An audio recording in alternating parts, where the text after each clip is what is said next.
तो नमस्कार, आप लोगों का ऑल इंडिया स्टडी में स्वागत है। तो आइए आज हम पढ़ेंगे सीटेट में मैथ पेडागोजी सेक्शन। बहुत महत्वपूर्ण प्रश्न होने वाला है। यहाँ से आपको कम से कम 3 से 4 क्वेश्चन पेपर में मिल जाएंगे 100% गारंटी के साथ।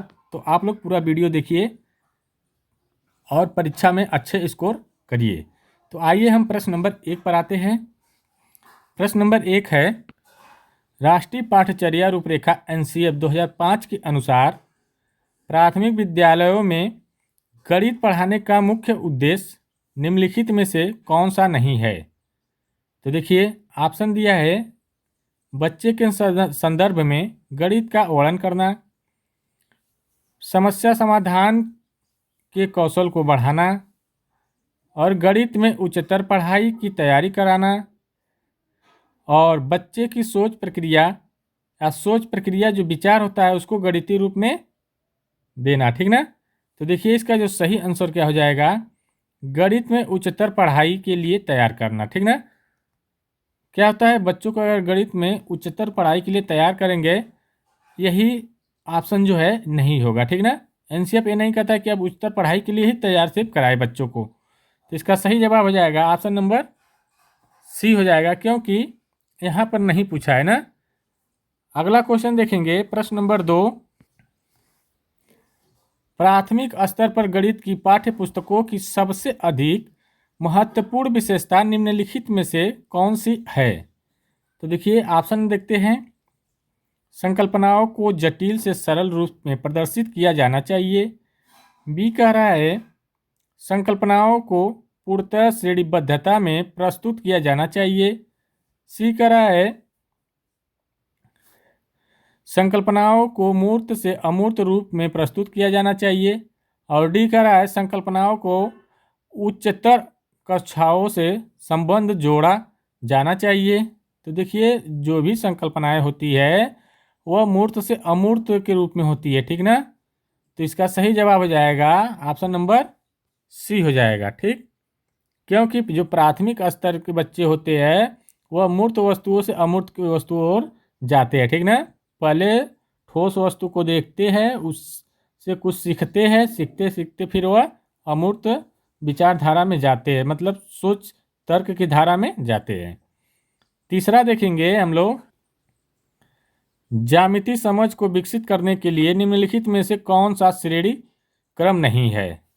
कह रहा है कि ज्यामिति समझ को विकसित करना है, तो इसमें से कौन सा ऐसा है कोई ऑप्शन जो श्रेणी क्रम में नहीं है। ठीक है, सही है। ठीक ना, सॉरी नहीं की बात नहीं, सही है। ठीक ना। तो आइए देखते हैं, ऑप्शन नंबर 1 है, मानसिक चित्रण, विश्लेषण, अनौपचारिक निगमन और औपचारिक निगमन। बी में क्या दिया है, औपचारिक निगमन, अनौपचारिक निगमन, मानसिक चित्रण, विश्लेषण। सी है मानसिक चित्रण, विश्लेषण, औपचारिक निगमन, अनौपचारिक निगमन। और डी कह रहा है मानसिक चित्रण, औपचारिक निगमन और विश्लेषण और अनौपचारिक निगमन।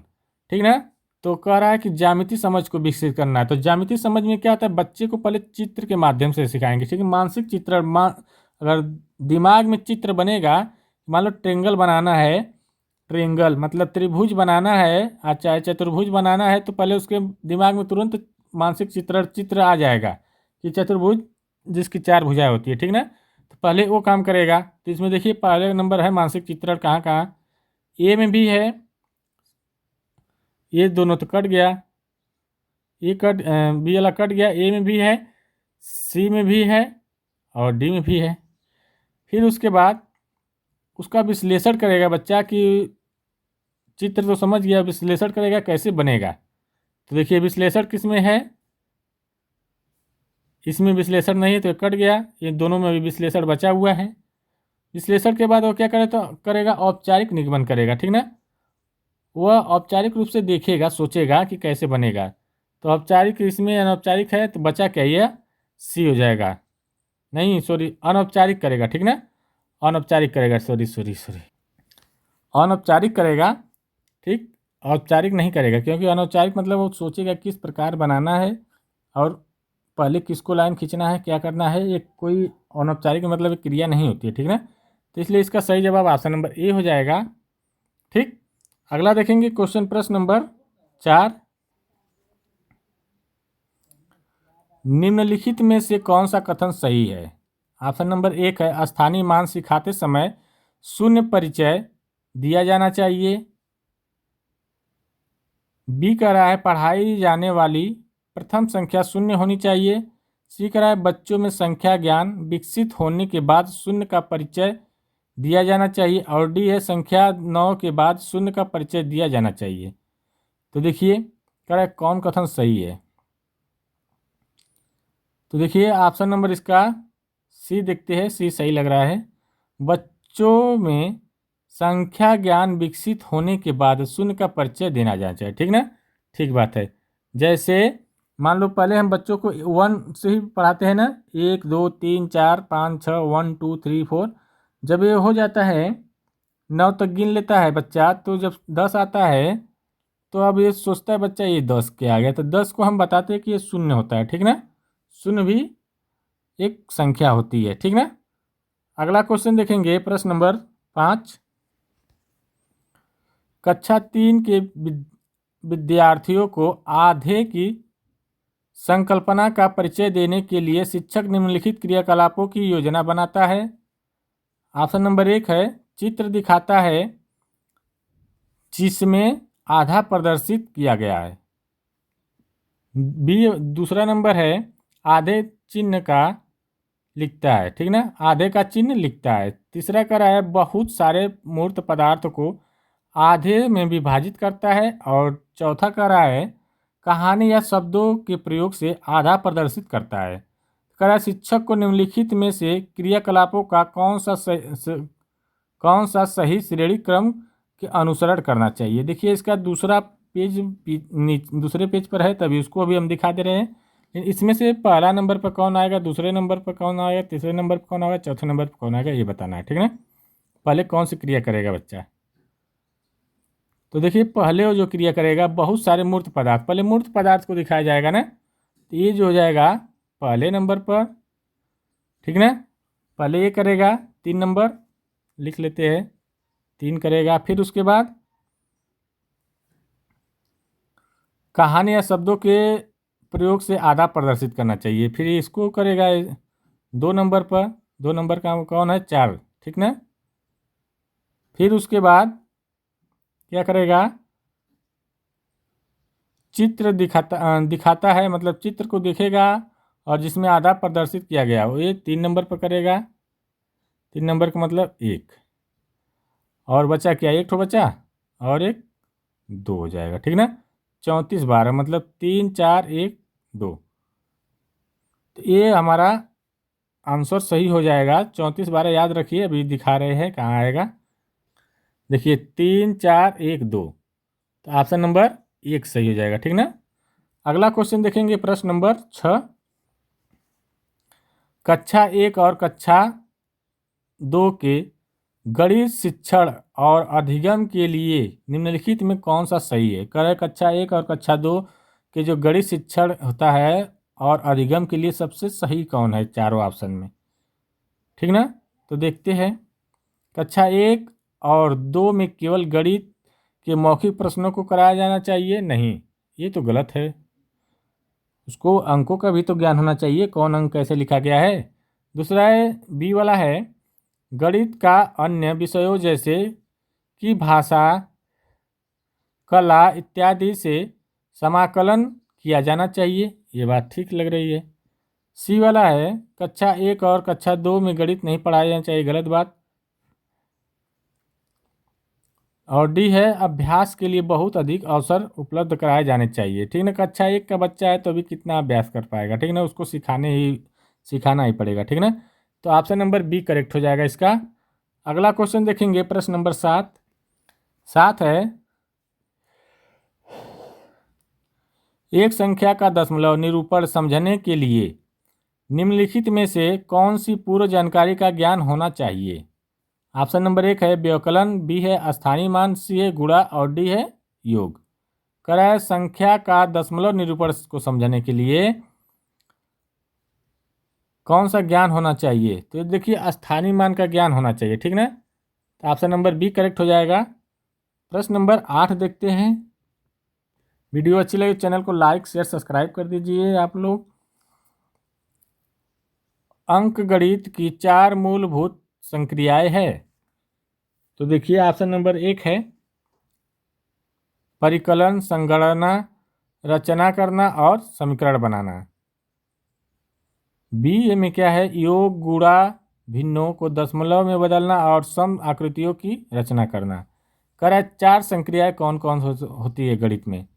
तो सी वाला योग, व्यवकलन, गुणा और भाग। व्यवकलन का मतलब होता है घटाना, ठीक ना, घटाना। तो जोड़ना, घटाना, गुणा और भाग, ये 4 संक्रियाएं होती है। तो ऑप्शन नंबर सी करेक्ट हो जाएगा। अगला देखेंगे प्रश्न नंबर 9। कक्षा 2 के विद्यार्थियों को एक शिक्षक योग मत जोड़ सिखा रहा है, निम्नलिखित में कौन सी युक्ति का अनुसरण सर्वाधिक उपयुक्त है।